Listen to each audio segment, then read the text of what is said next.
Good morning बच्चों। मैंने आपसे कहा था स्वर पढ़ के आने के लिए, तो जो आज के लिए हम लोगों ने टॉपिक लिया है संधि, इसमें आपको स्वर की जानकारी होना बहुत ही ज़रूरी है हमारे आज के विषय में। तो बुक में ये आपके पीछे के हिस्से में परिशिष्ट शीर्षक से, ये परिशिष्ट लिखा है, इस शीर्षक से दिया हुआ है।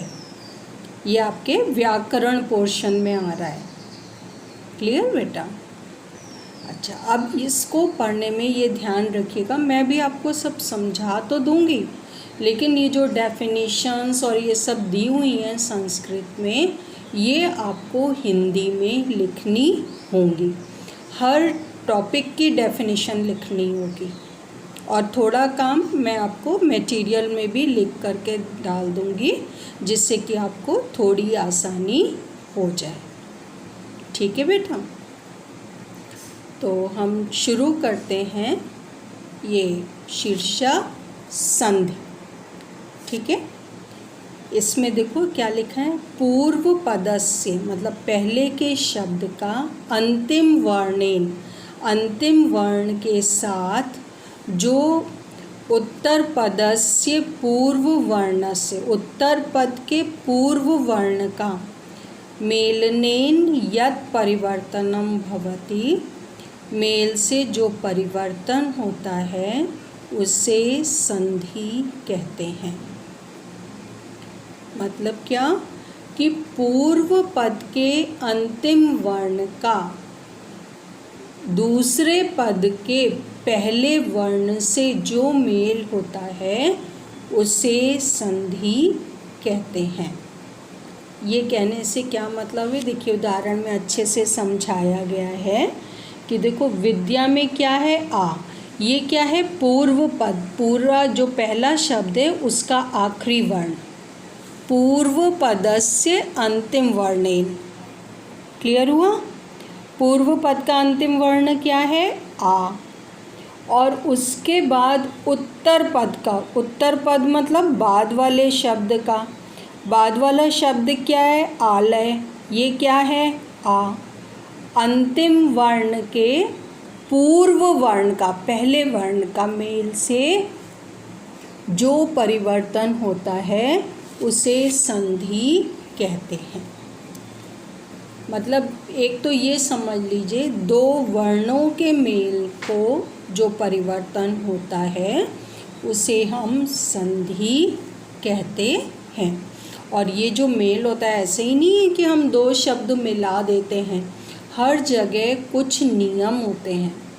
कहीं अ बनता है, कहीं ई बनता है, कहीं ओ बनता है, कहीं ए बनता है। तो जो नियमों के तहत परिवर्तन होते हैं वो उस आधार पे संधि को हम कहते हैं। अब ये जो संधि होती है, ये तो आपको संधि क्लियर हुआ क्या होती है। फिर क्या है कि उदाहरण से आपको क्लियर हुआ, एवं एव, इसी प्रकार, यदि प्लस अपि, यद्यपि, कवि प्लस इंद्र कवींद्र। तो सामान्यतः, सामान्य रूप से संधि त्रिविधः, संधि तीन प्रकार की है, त्रिविधः तीन प्रकार की। तद्यथा जैसे स्वर संधि, अच संधि व, ये आप अच संधि हल संधि छोड़ दीजिएगा, आप सिर्फ इतना समझिए, स्वर संधि, व्यंजन संधि, विसर्ग संधि। यहाँ अर्थ क्या है, स्वर संधि या अच संधि। स्वर संधि को अच संधि भी कहते हैं, और वा शब्द का अर्थ होता है या। क्लियर? तो मतलब समझ लीजिए, आप हर संधि के लिए उन्होंने दो शब्द दिए हैं, आप खाली पहले वाले पे ध्यान दीजिए। स्वर संधि, व्यंजन संधि, विसर्ग संधि। क में क्या लिखा है, स्वर संधि या अच संधि। ख में क्या लिखा है, व्यंजन संधि या हल संधि, और ग में क्या लिखा है, विसर्ग संधि। इतनी चीज़ क्लियर हुई। आपने क्या पढ़ा कि संधि 3 प्रकार की होती है। अब आ जाइए पहली संधि, स्वर संधि। अभी जो 8th में आपके कोर्स में रखा है हम लोगों ने, वो सिर्फ स्वर संधि रखा है। क्लियर। अब ये देखिए स्वर संधि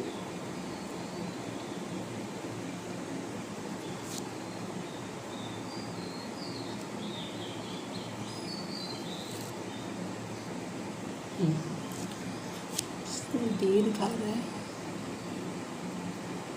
राइट। अब स्वर संधि को देखिए, स्वर वर्णेन सह स्वर वर्णस्य मेलनम। स्वर वर्ण के साथ स्वर वर्ण के मेल को स्वर संधि कहते हैं। इसीलिए मैंने आपसे कहा था कि आप स्वर पढ़ के आइएगा लास्ट ईयर वाली बुक से। तो क्या, जब स्वर से स्वर मिलेगा उसे हम क्या कहेंगे, स्वर संधि। संस्कृत भाषायां, संस्कृत भाषा में स्वीकृताः, स्वीकृत स्वर वर्ण ये हैं। इमे संति, ये हैं। कौन से हैं, लिखा हुआ है अ, आ, ई, उ, री, री, ए, आई, ओ, औ। तो स्वर संधि में एतेषाम, इनका परस्पर मेलनम भवति, इनका आपस में मेल होता है। स्वर संधि में इनका आपस में मेल होता है। अत्र, यहाँ, केचित्, कुछ, विशिष्टाः संधयः, विशिष्ट संधियों का उल्लेख किया गया है। यहाँ कुछ विशिष्ट संधियों का उल्लेख है। क्लियर। अब आपको क्या पढ़ना है, दीर्घ संधि। दीर्घ संधि क्या है, ओ, ई, उ, री, ह्रस्वेभ्यः। ह्रस्व स्वर आपने पढ़े ना, याद आया, ठीक है। तो इन ह्रस्व स्वरों से या वेति या दीर्घेभ्यो, दीर्घ वर्णों से स्वरः दीर्घाः वा वर्णाः भवन्ति। स्वर जो होते हैं वो दीर्घ वर्ण हो जाते हैं। तयो मेलनेन, उनके मिलने से दीर्घः भवति, दीर्घ होता है। सूत्रम, अकः सवर्णे दीर्घः। सूत्र है कि सवर्ण में दीर्घ होता है। फिर से देखो, अ, ई, उ, री ह्रस्व स्वरों से या दीर्घ स्वरों से के बाद ह्रस्व या दीर्घ स्वर आते हैं तो उनके मेल से दीर्घ स्वर होता है। अकः सवर्णे दीर्घः। आप ये सूत्र याद करने के लिए रहने दीजिएगा। मैं आपको बहुत आसान शब्दों में बताती हूँ कि दीर्घ संधि किसे कहते हैं। दीर्घ संधि होता है जब दो समान स्वर आपस में मिलते हैं। दो समान स्वर जब आपस में मिलते हैं तो दीर्घ संधि होती है। अब समान स्वर का मतलब क्या होता है कि अ से अ ही मिलेगा। छोटा या बड़ा हो सकता है, ह्रस्व या दीर्घ हो सकता है, लेकिन अ से अ, ई से ई, उ से उ और री से री ही मिल सकते हैं। क्लियर हुआ बच्चों? जब दो समान स्वर आपस में मिलते हैं तो दोनों मिलकर के दीर्घ स्वर बनाते हैं। अब इस बात को और समझाने के लिए मैं आपको बताती हूँ। इसको हम समझेंगे सामान्य प्रक्रिया से। इससे यहाँ देखिए कैसे बताया गया है, छोटा अ और छोटा अ मिलेंगे तो बड़ा आ बनेगा, छोटा अ और बड़ा आ मिलेंगे तो बड़ा आ बनेगा, बड़ा आ और छोटा आ मिलेंगे तो भी बड़ा आ, और बड़ा आ और बड़ा आ मिलेंगे तो भी बड़ा आ। क्लियर हुआ? समान स्वर का मतलब समझ में आया? इसमें देखो बहुत ध्यान से, बहुत बिल्कुल आसान तरीके में दिया गया है आपकी किताब में। जब दो समान स्वर आपस में मिलेंगे, उसी तरह देखिए ये ई का भी दिखाया गया है, उसी तरीके से ऊ के लिए भी दिखाया गया है। बस जब आपके दीर्घ संधि होगी तो हर हालत में दोनों स्वर समान होंगे। ह्रस्व या दीर्घ हो सकते हैं, लेकिन होंगे समान स्वर ही। और एक चीज़ और ध्यान रखिएगा कि अ, ई, उ, री और लृ, बस इन 5 वर्णों में होता है दीर्घ संधि। ए और ओ में नहीं होता है। ह्रस्व और दीर्घ कह रहे हैं ना, तो आपने ह्रस्व स्वर में क्या पढ़ा था? अ, ई, उ, री और लृ, ये पढ़ा था। तो समझ लीजिए बस इन्हीं 5 स्वरों में ही दीर्घ संधि होती है। क्लियर हुआ? अब देखिए आपको हम कैसे समझें, इस चीज़ को क्लियर करें। ये देखिए मुनि प्लस ईश्वर। मुनि में क्या है, कौन सी ई है? पहले शब्द का आखिरी वर्ण क्या हुआ? छोटी ई हुआ। तो और बड़ी, उसके बाद वाले शब्द का पहला अक्षर क्या हुआ? बड़ी ई। तो दोनों मिलके क्या बने? मुनीश्वर। ऐसे ही देखो महेंद्र, ह में बड़ी ई और इंद्र की छोटी ई, दोनों मिलके क्या बने? बड़ी ई। ऐसे ही भानु, न में क्या है? छोटा ऊ, तो छोटा ऊ और उदय का छोटा ऊ, दोनों मिलके क्या बने? भानुदय। क्लियर हुआ? ऐसे ही देखो लघु, लघु में घ में छोटा ऊ और ऊर्मी का बड़ा ऊ, तो ये छोटा ऊ और बड़ा ऊ मिलके क्या बने? बड़ा ऊ। क्योंकि ये साइड में जो भी बनेंगे वो हमेशा बड़ी दीर्घ वाला ही बनेगा, इसीलिए हम इसको दीर्घ संधि कहते हैं। और अभी हम अ के भी उदाहरण देखते हैं। अ के उदाहरण देखिए। सुर, सुर के नहीं सॉरी मुर है, मुर वर्ड है। तो मुर में र में क्या है? छोटा आ। कैसे पता चल रहा है? अगर नहीं होता छोटा अ तो हलंत लगा हुआ होता। तो ये छोटा अ और ये छोटा आ, उससे क्या हो गया? मुर्रा में बड़ा आ हो गया, मुरारी ही। क्लियर? ऐसे ही पाठ, ठ में छोटा अ और आरंभ का बड़ा आ मिलके क्या बना? पाठारंभ। ऐसे ही दक्षिण, आयनम, ण में छोटा अ, आयनम में छोटा अ, दक्षिणायनम। फिर य में छोटा अ और आंदोलनम का बड़ा आ, दोनों मिलके क्या बन रहे हैं? स्वराज्यांदोलनम। और फिर कवि का ई और इंद्र का ई, दोनों मिलके क्या हो गए? कवींद्र। क्लियर हुआ बच्चों?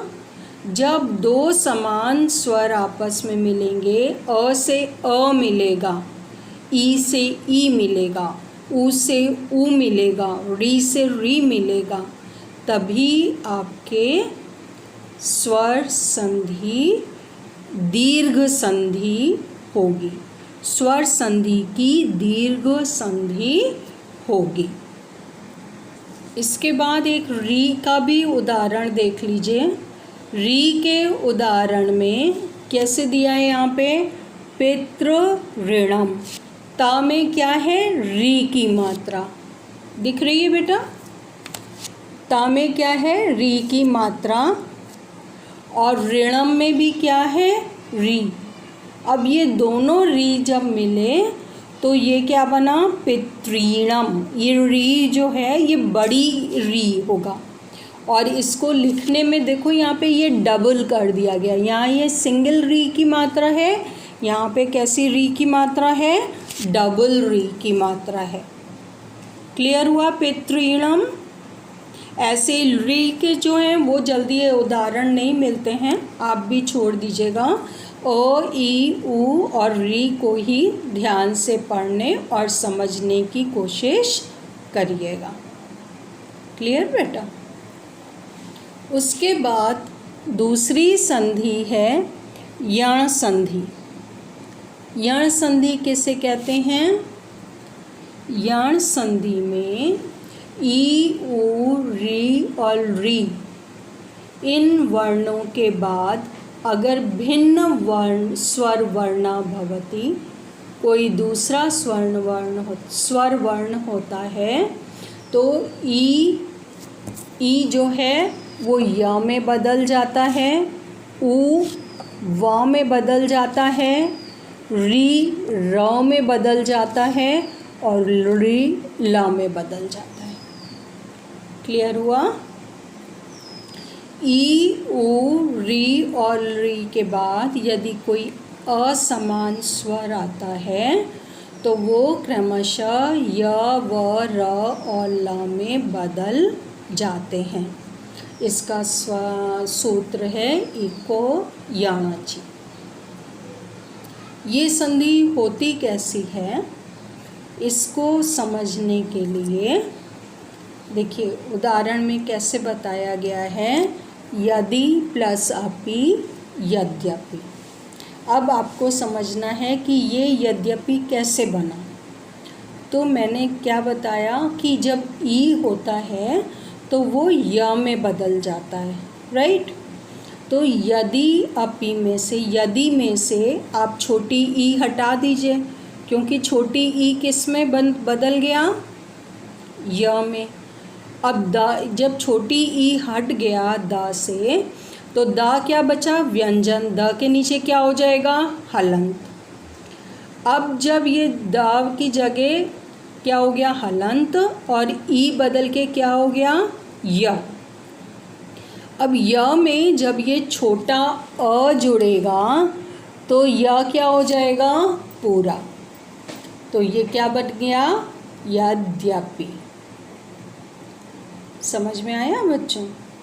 अब देखो मधु अरी, मधु अरी में ध में से छोटा ऊ हटा दो तो ध क्या हुआ, आधा हो गया, राइट, या ध के नीचे हलंत हो गया। और ऊ किस में बदल गया, व में, और व में कौन सा स्वर जुड़ गया, छोटा अ, तो क्या हो गया, मध्वरी। क्लियर हुआ।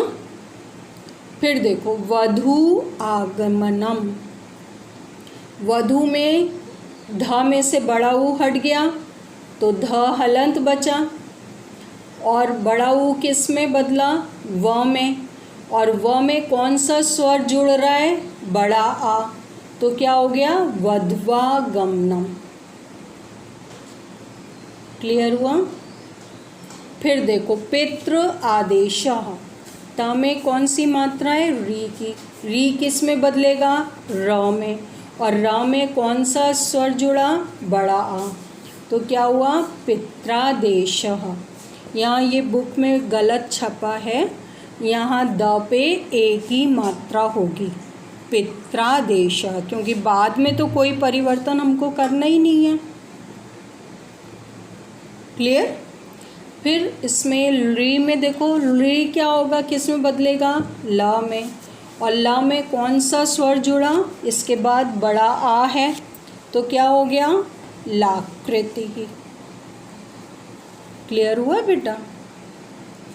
इसी तरीके से हर जगह आपको देखना है कि एक तो स्वर से स्वर मिलेगा, जब दो समान स्वर आपस में मिलेंगे तो दीर्घ संधि होगी, और जब ई, ऊ, री और री के बाद में कोई असमान स्वर आएगा तो फिर यण संधि होगी।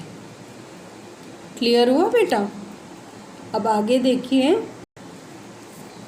यहाँ ये उदाहरण में दिया हुआ है इसी बुक में गुण संधि के ऊपर कि ई के बाद में ये या में बदलेगा और उसके बाद ये सारे स्वर उसमें जुड़ जाएंगे, ऐसे ही व में, र में और ला में।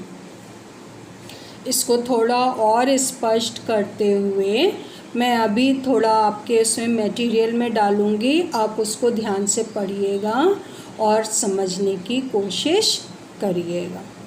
ठीक है बेटा? आज हम 2 ही संधियां करेंगे और फिर आप इसकी प्रैक्टिस करिएगा। इन सबको आप जिस फॉर्म में मैं लिख के दूंगी ना आपको, उसी तरीके से बाकी बचे हुए सारे शब्दों को आपको करना है। और जब ये करके प्रैक्टिस कर लेंगे तो आपको ये बात बहुत अच्छी तरीके से समझ में आ जाएगी।